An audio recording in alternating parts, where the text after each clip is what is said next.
Tingnan mabuti ang hawak kong brown envelope, mga idol. Tingnan mabuti at huwag kukurap. May gagawin lang tayong simpleng magic, mga idol. At saka katuwaan lang po. Katuwaan lang, huwag kukurap. Ito na! Ang envelope ay nagiging totoong pera. Kaya, mga idol, ay ganyan. Sa ating pagre-reels, enjoy lang.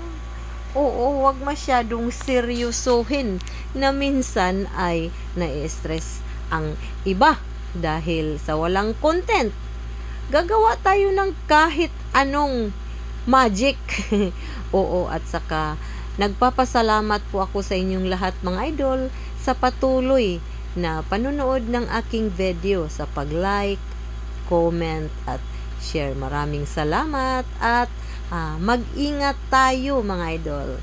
Bye-bye po!